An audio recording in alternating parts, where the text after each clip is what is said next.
Hello everyone, and welcome back to another exciting episode of my Pokemon Platinum Let's Play. I am Magnificent Entertainer, Bulbagarden's multimedia executive. In the last episode, we returned from the Distortion World after proving that both Cynthia and Cyrus have no idea what they're talking about, and we arrived at the Send-Off Spring and went to go speak to Professor Rowan, who told us that the Pokemon of the lakes had returned to their homes. In this episode, it kinda looks like my character has wings because there is a triangle-headed, pointy creature floating behind us and casting a reflection in the water. Much like I did with Giratina, I will be recording this the full way through, so you will see all of my resets, you will see all of the attempts that it takes for me to catch this thing.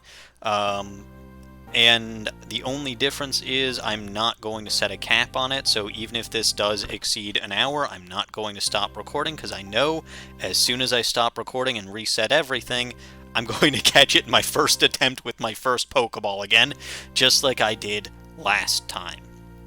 Anyway, that is more than enough of that. Let us actually talk to this creature.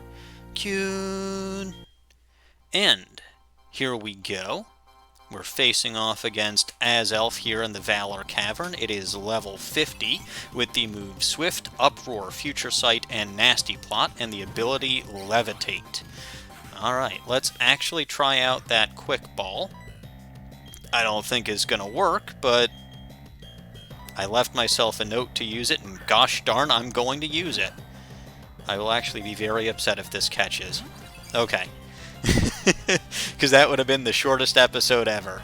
Now, Azelf over here is an extremely offensive Pokemon. It's got very high special attack, very high physical attack, and high speed. And it's got that Nasty Plot, which doubles its special attack.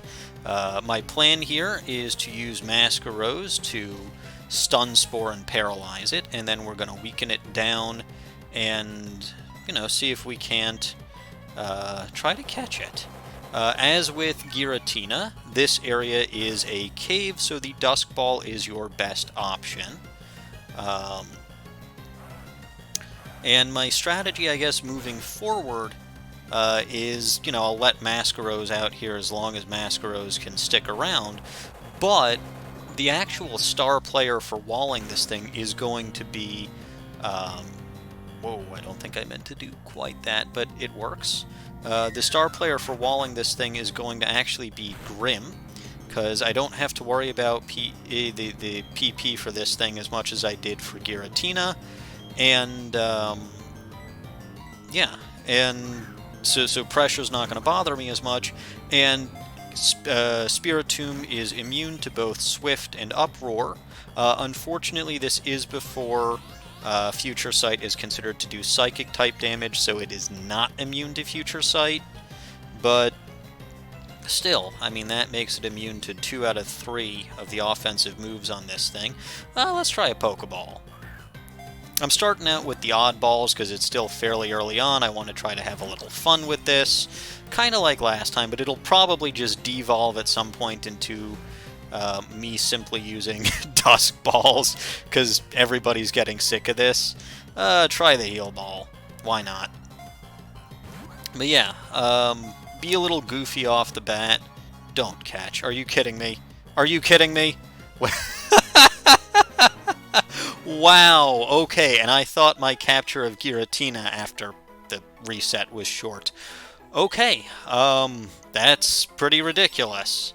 But okay, we're keeping it. When Azelf flew, people gained the determination to do things. It was the birth of willpower. That is the willpower Pokemon. No, I will not give a nickname to Azelf. I'm considering naming the Pokemon of the lakes Mo, Larry, and Curly, but, well, I haven't fully decided on that yet. Also, it hasn't even been 5 minutes, so that's... Welp! That's fantastic. Alright, well, guess I'm gonna do some other things that I wasn't necessarily planning on doing in this episode. But we're going to fly to Snowpoint City, just because. And here we are in Snowpoint City, going to heal up. Oh, there's a trainer over there, so, you know what, since that legendary fight was laughable, let's put Grim to the front and let's have another battle over here. Oh, also, I think I forgot to mention, I decided that I was an idiot last episode for leaving Tropius behind, so I actually went back and got Tropius in between episodes. Anyway, before I go heal up, let's battle against you. Thank you for coming to Grace's live show in Snowpoint. I'm so happy you came to see me. I'll battle you as my thank you. Okay. Let's see. Do you have all Clefables now? I'm actually curious about that. Idle Grace with a Clefairy. Okay, well, no, they're higher level Clefairies, but they're still Clefairies. Anyway, hopefully Grim can grow a level out of this. I don't see why he can't. But yeah, here I was all ready to settle in for another hour, and... Oh, well that's lovely.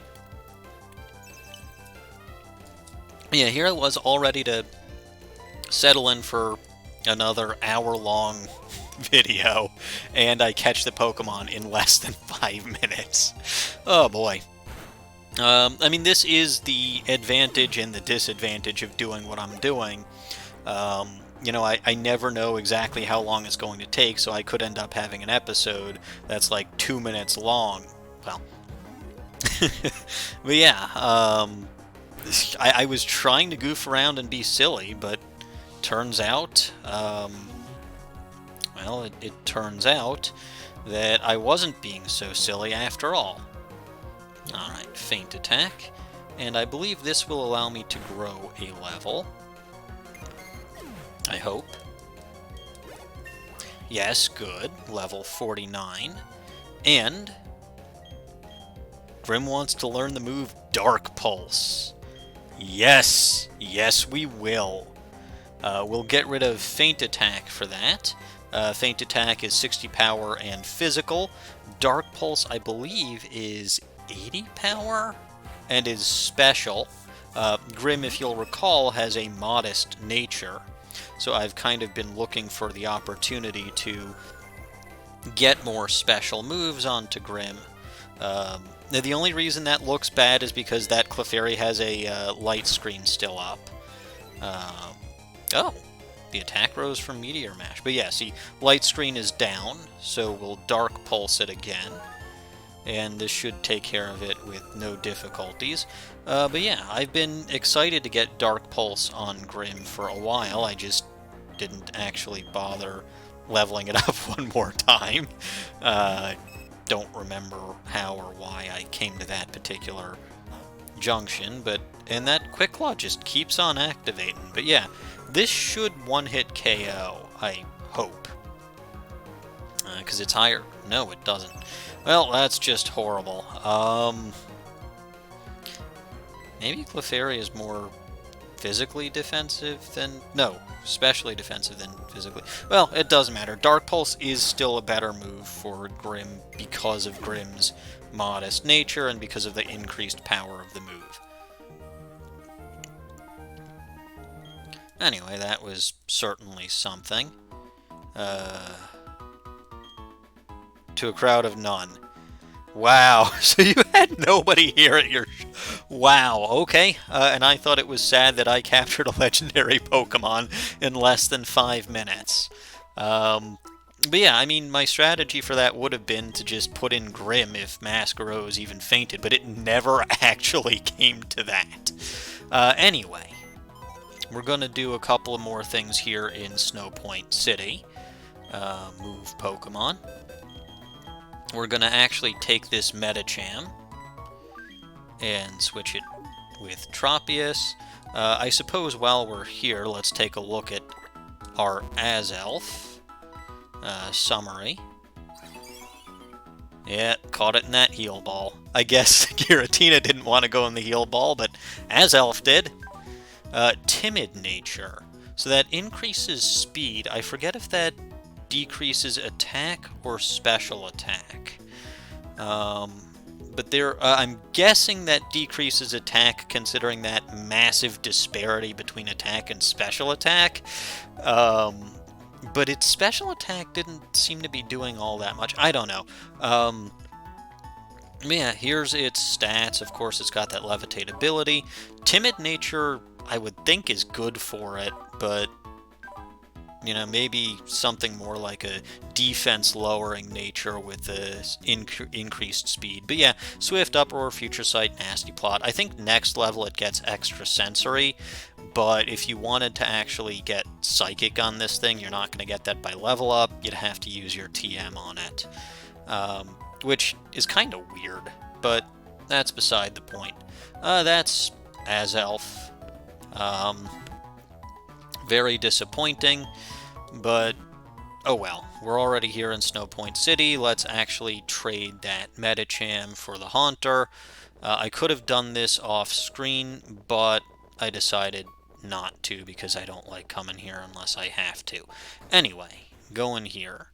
You remember that Haunter is a trait evolution, so you suspect when you trade your Medicham for this girl's Haunter, maybe you'll get a Gengar? But if you don't know already, this girl is, well, I don't like her. And I'm sure a lot of other people agree. But yeah, send out the Medicham, get a Haunter.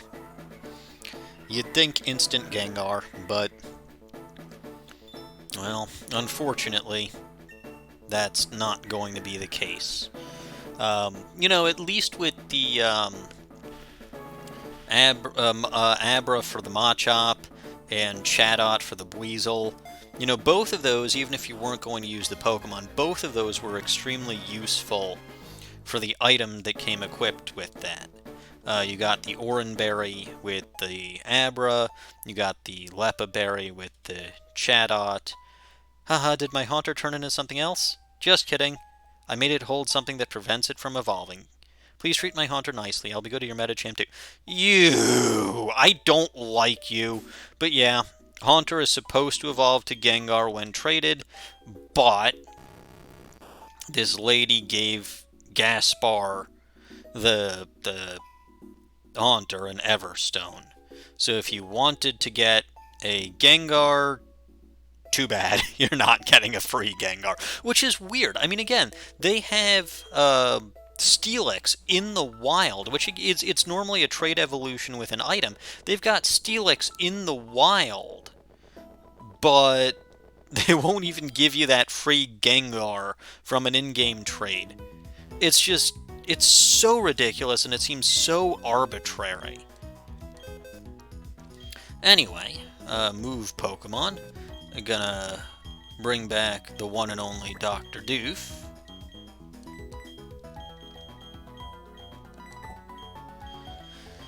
And Dr. Doof is gonna replace Gaspar over here. And I suppose that's supposed to be a play on words for Casper, like the friendly ghost, but not even puns will make you my friend at this point, because that's just so evil what you did. Anyway, I need that HM user over there because, well, if you'll recall, gotta use Rock Climb. And come on, slug through the snow. Climb on up here. And, you know, at least Snowpoint City is not as far away as Veilstone or Pastoria are from their respective cities. So, when I have to go back to Snowpoint City after the next episode... Oh yeah, I also picked up some repels in between episodes. Anyway, when I have to go back to Snowpoint City after capturing Uxie, and hopefully what is not nearly as short of a video... but hopefully, what was I saying? Oh yeah, hopefully it won't, well, it won't take me very long to get back to Snowpoint City. Anyway, we're here in the Acuity Cavern, and, again, I can't count on myself having that kind of good luck twice in a row, so I'm just going to save things off here. I know it's a short episode. I know that battle against Azelf was extremely disappointing, but I cannot count on any episode being long or short when I'm battling a legendary Pokemon. Oh, I guess before I end things off here, actually, I mentioned in the last episode that I kind of have a plan for what I'm going to be doing with the roaming legendary Pokemon. My idea for that is, there are 5 of them in total in this game. There's Mesprit, and then there's 4 that you'll find in the post-game. So there's actually quite a few of them. And I think what I'll do, because I don't really do any post-editing or anything of that nature as far as the roaming legendaries go, or any legendaries go, what I'll probably do for that, and it's something that I have no idea how long it's going to take for me to catch them, how long it's going to take for me to do any of that. So one Sunday when I'm working on the post game, and when all 5 of the roaming legendaries are kind of moving around, I'll probably do a Twitch stream of me battling against all of the roaming Pokemon. It may not have this whole fancy overlay that I'm doing for this one, just because roaming legendaries, I never know which one I'm going to encounter. But what I would do for that, because I want to show, a lot of, I don't want the YouTube series to be interrupted or to not show me catching those Pokemon. That would be an episode that I send over to one of my editors. I'd take the Twitch, I think it's a Twitch VOD, or the stream from Twitch, and then I'd have that, I'd have one of my editors take a look at that and find some highlights and basically come up with a much more reasonably lengthed episode for YouTube, which I would upload to YouTube. Again, it may or may not actually have the full overlay. This is not going to be for a while as yet, so I can think about it a little bit more. But one thing that I'm also considering doing for this Twitch stream is probably having some of my fellow Bulba staffers kind of just in voice chat with me, so I'm not like talking to myself for several hours on end, and so that at least I've got something to do and someone to talk to while I'm sitting here in my basement being a loser. So, that's probably what I'm gonna do. And Yuxi over here didn't need to know any of that, but Yuxi now knows anyway what I intend to do with its sibling Mesprit and all the other roaming legendaries. I will still set Mesprit free, probably, if next episode is too short, that will be something that I do next episode. Otherwise, I will get to that at some point before I defeat the Elite Four. Who knows when. Anyway, this time, I really will save for real, and I will end things off here. So, again, I'm sorry for this episode being very short, but thank you for bearing with me, and I will see you all next time.